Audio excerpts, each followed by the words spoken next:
Sean todos bienvenidos a Calibrando, un espacio de diálogo, de reflexión para hablar sobre desigualdad y sostenibilidad.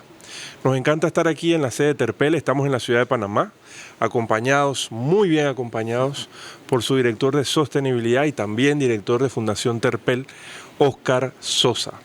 Óscar, qué placer tenerte aquí en Calibrando. No, Juan Carlos, a ti muchas gracias por la invitación y aquí estás en tu casa, el honor es nuestro. Gracias por recibirnos. Hemos hablado en reiteradas ocasiones con Óscar y con muchas personas también en nuestro entorno sobre el rol que tiene la desigualdad y las decisiones que se toman a nivel empresarial, pero también individual, ¿no? Para fortalecer la lucha contra la desigualdad. Y este espacio que estamos creando está diseñado justamente para eso, para generar ideas o contrastar ideas que puedan fortalecer esas acciones que estamos haciendo no solo en Panamá, sino en la región, como América Latina, en esa lucha contra la pobreza, contra esos indicadores que tenemos cuando miramos la pobreza desde el punto de vista multidimensional. Y quiero empezar esta conversación reflexionando un poco contigo lo que hablábamos fuera de cámaras. Tenemos una región con un potencial de riqueza impresionante, ¿no? El 40% de la diversidad del mundo está concentrada en América Latina. Tenemos el 23% de los bosques funcionales que quedan en el planeta, pero aún así, teniendo 660 millones de habitantes, 200 millones son pobres. 160 no tienen acceso a agua potable. 20 millones de jóvenes en edad económicamente activa están catalogados como ninis. Entonces todo esto está muy vinculado a esa aspiración que todos los ciudadanos legítimamente tienen de vivir bien, de vivir en su región, de mantenernos en nuestros países, de prosperar y tener calidad de vida. ¿Cómo podemos entender la desigualdad desde esa experiencia que tú tienes como politólogo, con esa trayectoria que tienes también en el campo de la ciencia social? ¿Cómo nos ayudarías a entender este concepto de desigualdad y la importancia que tiene en nuestra aspiración de vivir bien? Claro que sí. Pues Juan Carlos, muchas gracias por traer a colación estos temas que son muy importantes y sobre todo la desigualdad es algo que nos daría para muchos espacios como este. Pero empiezo por señalar que tal vez hacer un análisis de la desigualdad en América Latina nos implica hacer un poco de historia, ¿sí? Y de hecho uno podría decir que desde la misma concepción de la región latinoamericana la desigualdad ha sido una impronta. Desde todos los procesos de colonización, digamos que la desigualdad ha sido una constante y ha marcado el mismo desarrollo de los territorios, ¿sí? Ocupaciones europeas, después procesos de descolonización acá en la región, los mismos procesos de conformación de los estados nacionales han estado marcados por desigualdades, inicialmente económicas y entre élites, ¿no? La élite gobernante que tomaba las decisiones y que excluía a la gran mayoría de la población. Entonces digamos que la desigualdad en América Latina podíamos empezar a señalarla con un origen inicialmente económico, que con el paso de los años ha desarrollado otro tipo de desigualdades y que tiene referentes, pues bueno, desde hace un poco más de 500 años con los procesos de conquista europeos y que se han marcado con los procesos de descolonización y de conformación de los mismos estados. Que no todo se vincula entonces a cuánta plata tienes. Correcto. ¿Cómo sientes que se vive esta desigualdad hoy en día marcadamente en América Latina? Pues Juan Carlos, mira, yo creo que uno de los rasgos más importantes, pero no el único, es el económico. Uh-huh. Cuando uno piensa sobre la palabra desigualdad, inmediatamente lo asociamos a la ausencia de dinero, de recursos económicos. Es una gran causal, pero no es la única. Y hoy por hoy, Juan Carlos, en un mundo que además de global es complejo, y donde la economía digital en tiempo real marca las dinámicas de relacionamiento, pues nos hemos visto expuestos a otros tipos de desigualdad. Por señalarte algunos, desigualdad en el acceso a educación, por ejemplo, a una vivienda digna, desigualdades religiosas, políticas, de género, raciales. Hay otros tipos de desigualdades cuyo común denominador tal vez puede ser la económica, pero que han generado otras incluso un poco más violentas, ¿no? Y ese es un común denominador en la región. Y lo podríamos llevar incluso al tema de que aun cuando la población tiene acceso a servicios, y hablo un poco del ejemplo de Panamá, que la cobertura educativa está garantizada en todo el país, pero podemos referir que entonces hay una desigualdad en cuanto a la calidad del servicio que brindan los estados a la gente según el estrato social en el que están perteneciendo, ¿no? Eso tiene mucho que ver también con la forma en que no solo los gobiernos, sino también quienes tomamos o toman decisiones a nivel del sector empresarial, del sector de la sociedad civil, cómo la gente toma decisiones que impactan en la calidad de vida y en las aspiraciones de la población en América Latina. Entonces te quería preguntar con esto, ¿qué tan importante es que en nuestras decisiones a nivel de organizaciones o entidades tengamos en cuenta una visión de poder ser justos? Pues yo siento también que es muy difícil hablar de igualdad, ¿ok? Totalmente. Pero sí de garantizar el acceso a condiciones mínimas que aseguren calidad de vida para las personas. ¿Ese mundo ideal es posible? Yo creo que es difícil en este momento, pero no imposible, Juan Carlos. Y ahí uno podía empezar a construir una cadena. Y ahí quisiera hacer referencia, por ejemplo, a algunos aspectos que considero que caracterizan la desigualdad aquí en América Latina. Uno primero, y partiendo de la desigualdad económica, nos lleva a hablar de la desigualdad en el acceso a calidad educativa, por ejemplo. Si tú no cuentas con los recursos económicos, desafortunadamente en la región no accedes a una educación de calidad, ¿sí? Es una constante que tenemos, ¿sí? Y desafortunadamente es una señal de desigualdad. Si no tengo los recursos, no puedo acceder a una educación de calidad. Si no puedo acceder a una educación de calidad, no puedo acceder a un trabajo de calidad, ¿sí?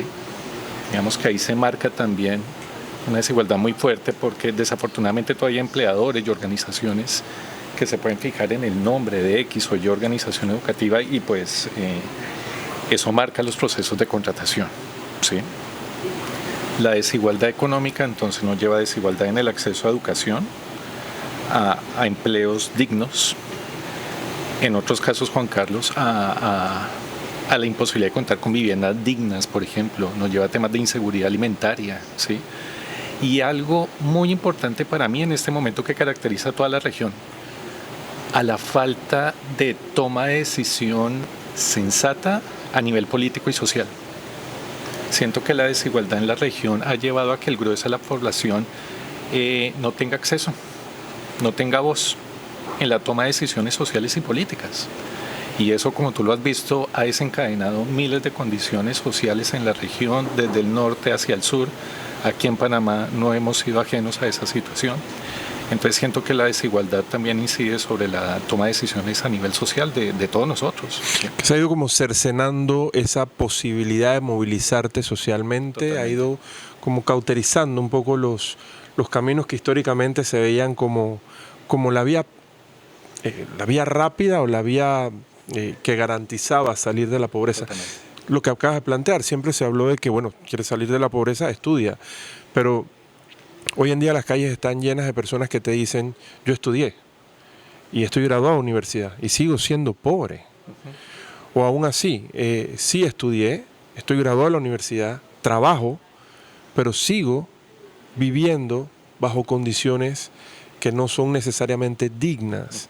Y saco de la reflexión de lo que tú planteas, que esto está muy ligado a quienes toman decisión, porque si tenemos un sistema educativo pues que no funciona y que no garantiza que las personas desarrollen esas habilidades o esas competencias que les permitan generar los ingresos suficientes, tanto en el campo de la empleabilidad como en el campo del emprendimiento, es porque alguien tomó la decisión de que ese sistema sea así.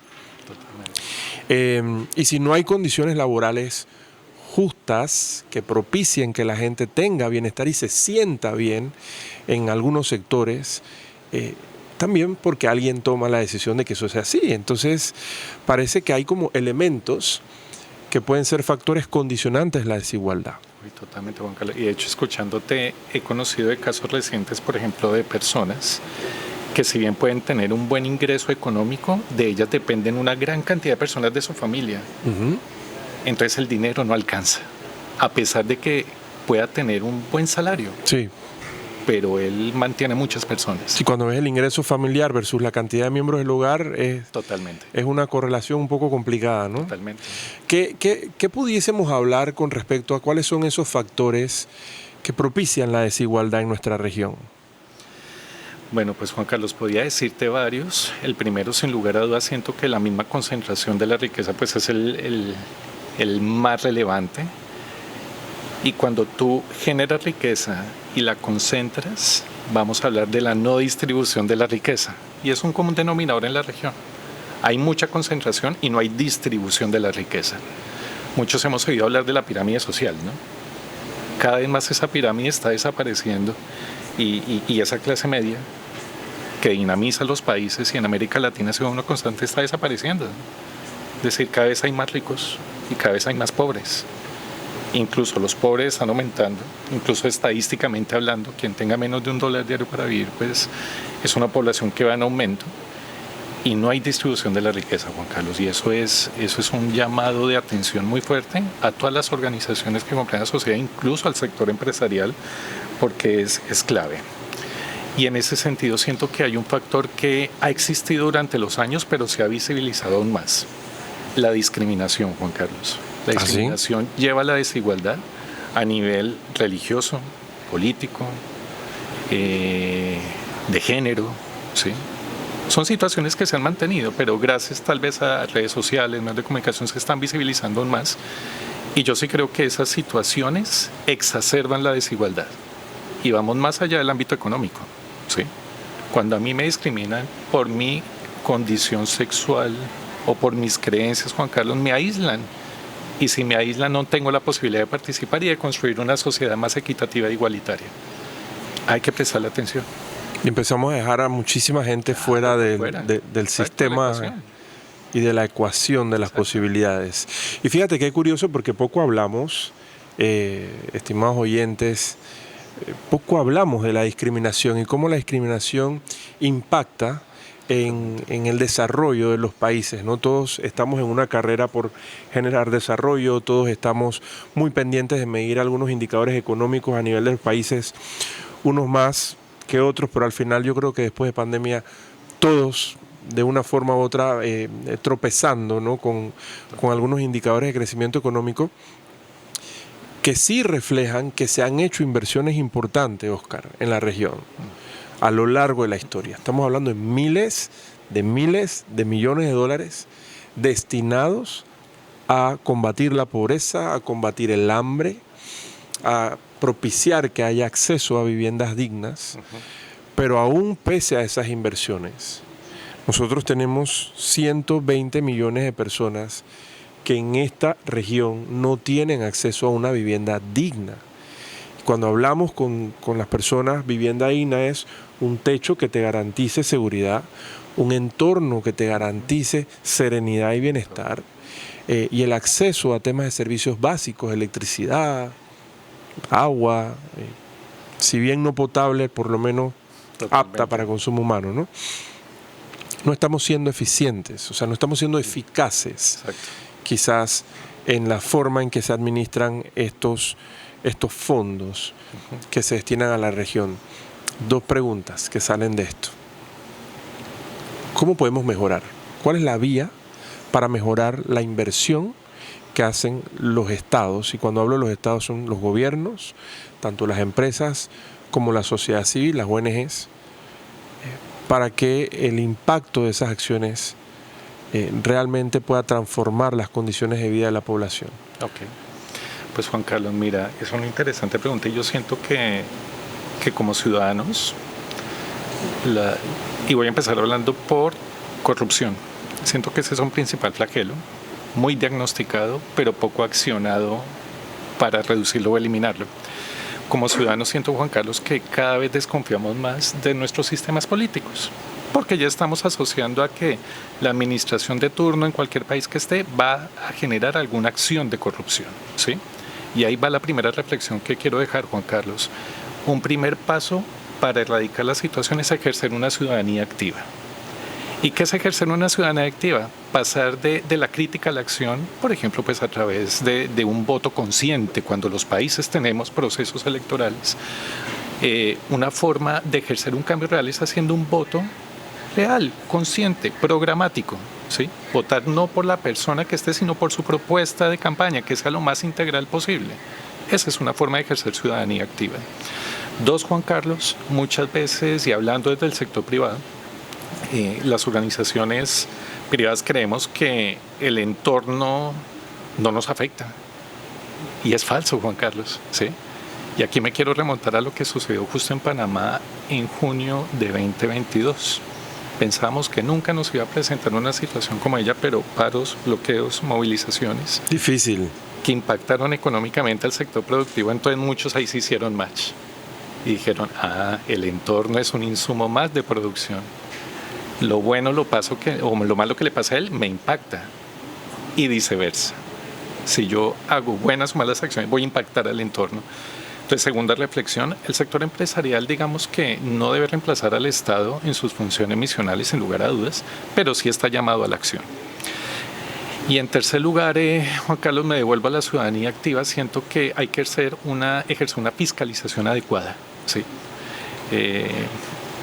Y transparentar un poco más la información. Siento que ese ya es un aspecto un poco más de los gobiernos o incluso de los estados. Transparentar un poco más la información, porque lo que tú acabas de decir es cierto, miles de millones de dólares invertidos y no se ven. Me dice, ¿qué pasa acá? ¿Sí? Y quiero señalar el caso nuevamente de nosotros aquí de Panamá. Decimos que somos el país que más crecemos en la región, con el mayor PIB de la región, que a pesar de que incluso en pandemia crecimos, pero hay algunas cosas que no se ven y aquí en Panamá no escapamos de la desigualdad. Bueno, y seguimos siendo el número 2 en la lista de los países con peor distribución de la riqueza, ¿no? En la lista, en el ranking mundial de desigualdad, desafortunadamente estamos ahí. Totalmente. Y hemos estado ahí por muchos años, a pesar de que sí hay riqueza suficiente para poderlo compartir, pero me ha dejado muy reflexivo con el tema del rol del ciudadano, ese yo asumiendo una corresponsabilidad en la lucha contra la desigualdad y en la promoción de acciones de desarrollo, porque no es un enfoque tradicional. O sea, siempre se percibe que son los gobiernos y las administraciones públicas, y ahora lo delicado de esto es que son ustedes, las empresas, los que tienen que hacer esto, y el ciudadano siempre queda como fuera de esa foto, ¿no? Al margen de esas acciones. Y te escuchaba y reflexionaba algunas veces que he dicho, hablando un poco del concepto de responsabilidad social, que la responsabilidad social, antes de ser empresarial, es personal. Totalmente. Entonces aquí estamos hablando de que las personas, a título individual, tienen que involucrarse en esta lucha contra la desigualdad. Totalmente. ¿Cómo logramos eso más allá de ir a votar cada 4 años? ¿Cómo podemos contribuir diariamente con nuestras decisiones, en nuestro tránsito hacia un punto, hacia un trabajo, qué sé yo, hacer que esta región sea un poco más justa? Pues Juan Carlos, yo creo que convirtiendo las buenas prácticas en hábitos. Los expertos en este tema dicen que si tú por cerca de 20 o 24 días repites una práctica, se te convierte en un hábito. Y esas buenas prácticas hay que convertirlas en hábitos. Por ejemplo, y si todos ejerciéramos una ciudadanía activa, por ejemplo, como peatones, como conductores, respetando la norma, estaríamos en sociedades que son mucho mejores. Y desafortunadamente un rasgo que tenemos los latinoamericanos es un poco el desdén hacia la norma, ¿sí? Echa la norma, echa la trampa, dicen por ahí. Entonces siempre estamos como pensando en cómo saltarnos la norma, acortar el camino, ¿sí? No siempre los atajos son buenos. Entonces si cambiamos ese chip, Juan Carlos, y empezamos a pensar en hacer las cosas bien, en el día a día, como peatones, como consultores, como conductores, como padres de familia, hermanos, colaboradores, pues siento que podíamos aportar nuestro grano de arena. Siento que esa puede ser una buena forma. Empezar por cumplir lo que hay. Totalmente. ¿no? Totalmente. Ese rol de ciudadanía nos lleva a reflexionar también en la aspiración de este concepto que está en evolución constante, sostenibilidad. Totalmente. El lema de este programa es más sostenibilidad, menos desigualdad. Y tú tienes una trayectoria extraordinaria y muy admirable también en el campo social, como lo dijimos al inicio, pero ahora la labor que están dirigiendo desde Terpel en poder potenciar su estrategia y las acciones de sostenibilidad tiene un enfoque muy interesante con respecto al negocio y con respecto a las inversiones que están haciendo en los entornos en los que operan. Quiero hablar un poco de eso para que tratemos de entender qué tiene que ver, cuál es el rol de la sostenibilidad en la lucha contra la desigualdad. Me gustaría primero que nos ayudes a entender este concepto que parece complicado. ¿A qué se refiere? ¿Qué importancia tiene conmigo como ciudadano la sostenibilidad? Porque siempre la percepción es que ese asunto es de ustedes, las empresas. Totalmente. Pues Juan Carlos, yo quiero comentarle a todos los que nos están escuchando en la región, hablar brevemente un poco de Terpel. Terpel es una compañía que se dedica a distribuir combustible. Ya lleva lleva 55 años, justo este año los estamos cumpliendo. Y en la región estamos presentes en Colombia, Panamá, Perú, Ecuador y República Dominicana. Y ha llegado a un punto trascendental. Siento que desde hace unos 10 o 15 años han estado reduciéndose significativamente o desapareciendo las compañías que aplicando esa máxima maquiavélica de que el fin justifica los medios, Juan Carlos, depredan su entorno a nivel social, económico, ambiental, maltratan a su talento humano, no cuidan a sus equipos, transan por debajo de la mesa. Ese tipo de organizaciones están desapareciendo, ¿sí? Y han llevado a una reflexión. Hacer las cosas bien, implementar buenas prácticas, es un buen negocio. Si queremos hablar de sostenibilidad, pues nos podemos referir a Naciones Unidas y podemos entenderla como ese conjunto de prácticas que nos permiten hacer uso de los recursos que tenemos en este momento sin comprometer los de las generaciones futuras. Desde el ámbito empresarial, siento que ha habido una evolución y siento que se piensa que todas estas iniciativas de sostenibilidad y responsabilidad social son filantropía, ¿sí? Y se limitan únicamente a ayudar, ¿sí? Por el hecho de sentirme bien ayudando, entonces yo dono recursos o realizo jornadas de limpieza de diferente tipo. Siento que fue un buen inicio, pero hay que dejar de pensar en la sostenibilidad como filantropía, Juan Carlos. Respeto profundamente la filantropía, pero siento que a nivel corporativo no es el camino. Bueno, es que en algunos momentos, y te libero de la responsabilidad, yo digo siempre hay el camino de la filantropía y el de la hipocresía. Porque muchas veces hay algunas acciones que, si bien apuntan a impactar de alguna forma el aspecto social, bien lo que tú dices, ¿no? Luz hacia afuera y oscuridad para adentro, ¿no? Claro. Donamos hacia afuera, pero las condiciones laborales o el trato hacia los colaboradores es un poco cuestionable. En este caso, Juan Carlos, quiero traer a colación a Michael Porter, por ejemplo. Michael Porter desde hace algunos años viene hablando de algo de lo que somos fans aquí en Terpel y a título personal, que es el valor compartido. Es posible que la sociedad y las empresas ganen en igualdad de posibilidades, ¿sí? No se generan relaciones asimétricas, sino yo como organización gano, porque mi objetivo es lucrar, obtener un lucro, pero haciéndolo con buenas prácticas y mi entorno social, económico, ambiental también puede ganar. Entonces, el valor compartido es una buena forma, Juan Carlos.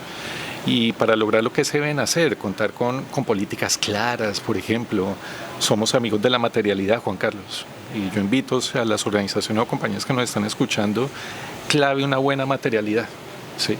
Identificar muy bien esos frentes materiales de acción en los cuales cada compañía o organización desde su foco puede agregar valor, ¿sí? Y eso acompañado, Juan Carlos, también por las transparencias en los reportes. Y eso me lleva a hablar de una herramienta potente que está teniendo fuerza en América Latina, que son los informes de sostenibilidad. Sí. ¿Sí?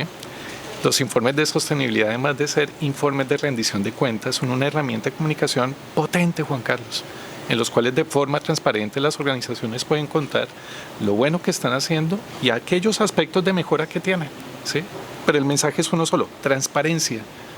Y transparencia que nos ayudaría a disminuir la desigualdad también, Juan Carlos. Con la posibilidad de ser cuestionados, ¿no? Totalmente, sin duda, sin duda. Pero aquí la premisa es una sola, Juan Carlos, transparencia, ¿sí? Y ese es el mensaje que debe calar. Porque también en el imaginario va a aplicar que hay organizaciones o compañías que implementan malas prácticas y que ayudan a exacerbar los niveles de desigualdad en la región. Si nos comunicamos de forma transparente con todas nuestras audiencias y grupos de interés, esas percepciones disminuyen y conjuntamente se puede construir más. Valor compartido, que no se trata entonces de competir o de entrar en una lucha, digamos, de clases o de posibilidades, sino de contribuir a que haya una distribución más justa de las riquezas que se generan a nivel de los recursos. Y es que estamos en una región que tiene un potencial de riqueza extraordinario. Yo creo que los ojos del mundo, de los otros continentes, están sobre América Latina y tenemos un reto sumamente importante para garantizar, como bien lo dice el concepto de sostenibilidad, que las futuras generaciones tengan acceso a los recursos de los que nosotros estamos disfrutando hoy, tengan calidad de vida como nosotros hemos aspirado a tenerla hoy. Pero eso requiere tomar decisiones responsables. O sea, si al final terminamos arrasando con los recursos naturales que tenemos, con ese 40% de biodiversidad, con ese 23% de los bosques que quedan todavía en América Latina y representan un porcentaje importante, no solo de agua, no solo de capacidad de procesar el carbono, tan mencionado últimamente, ¿no? Perdemos ese valor. O sea, si no administramos bien este recurso, perdemos esa posibilidad de que a través de los recursos que tenemos en nuestra región, nuestra gente obtenga bienestar. Entonces me gusta mucho ese concepto y este análisis que incluso histórico has hecho hoy, porque nos ha ayudado a entender cómo a lo largo de la historia, quizás nosotros como región hemos permitido que otras personas influyentes que realmente radican en otras regiones del mundo exploten la riqueza de la región, ¿ya? Pero esa riqueza no se ha quedado aquí. Lo que ha quedado mayoritariamente en la región ha sido vulnerabilidad, ha sido pobreza. Totalmente. No la hemos superado todavía y estamos luchando drásticamente de distintos aspectos para esto. Rescato también este pensamiento que haces de que no son las empresas los que deben reemplazar la función social del Estado. Eso es una responsabilidad exclusiva de las administraciones gubernamentales. Y en ese concepto, las empresas sí han entendido que nuestra labor es hacer riquezas, es hacer dinero. Correcto. Para poder compartirlo a través de esa cadena de valor, pero hacerlo de manera responsable con el entorno social y ambiental. Ahí está el diferencial. Exacto. ¿Sí? Es posible obtener lucro, pero también redistribuir la riqueza. ¿Sí? Eso es posible y viable. Pero no es inmediato. No es inmediato, llevará tiempo, Juan Carlos, ojalá sea muy poco tiempo. Y esto también es un llamado hacia los líderes de las organizaciones.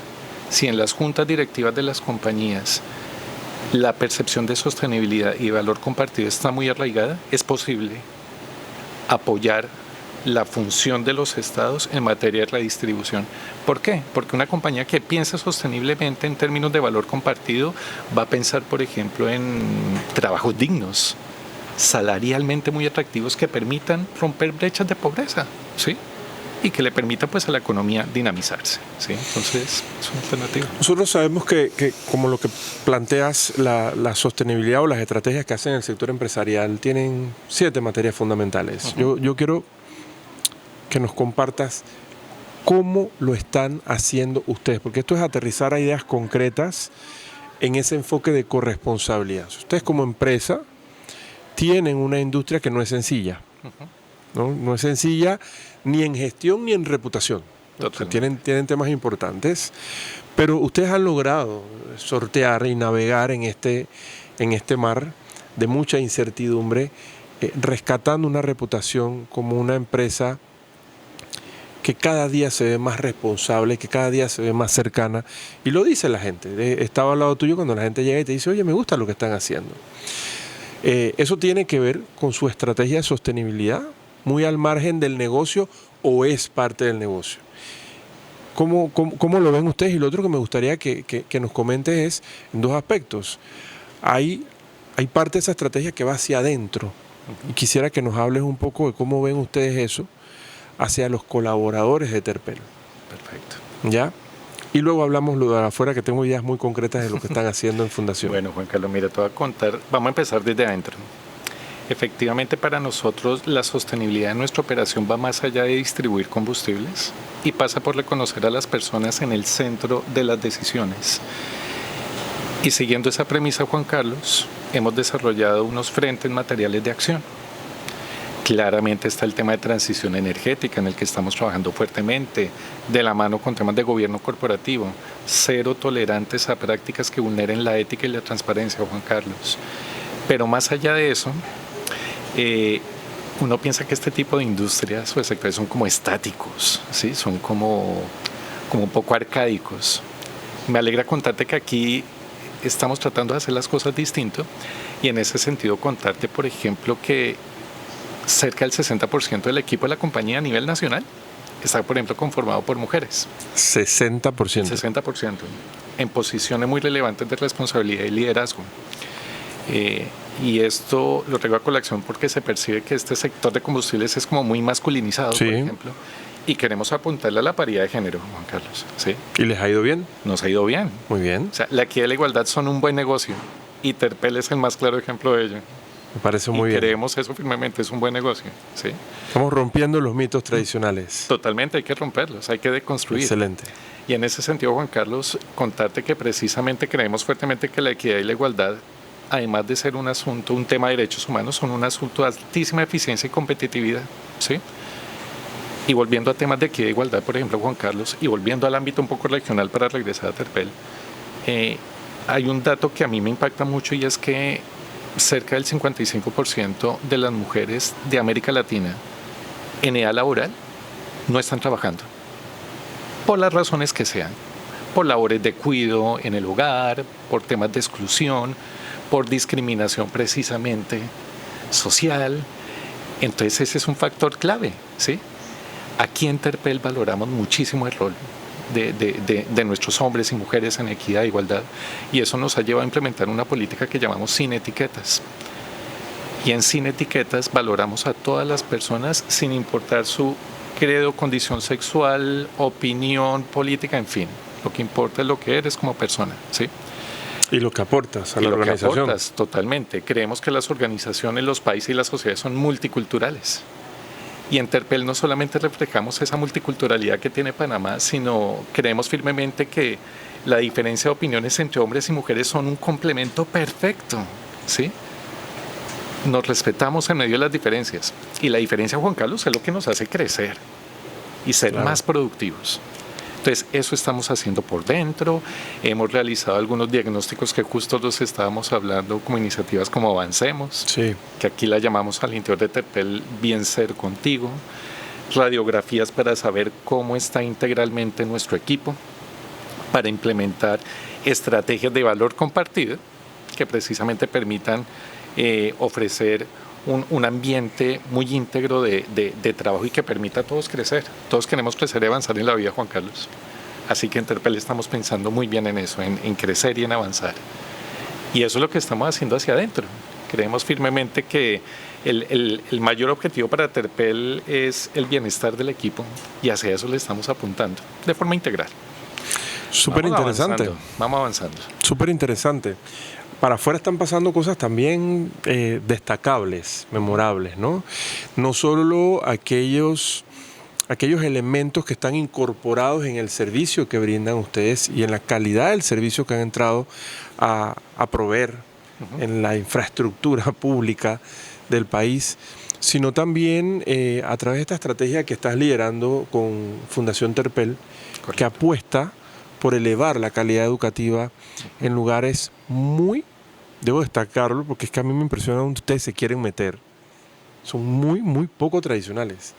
Son, de hecho, lugares difíciles donde la gente, la mayor parte de las empresas, no quieren llegar, porque quizás no representa un tema de rentabilidad. Totalmente. ¿Qué están buscando ustedes con esto? O sea, ¿cómo apuestan a una estrategia de sostenibilidad a través de esta mejora en calidad educativa? Mira, Juan Carlos, nuestra estrategia de sostenibilidad la sintetizamos en 2 palabras, que son aliado país.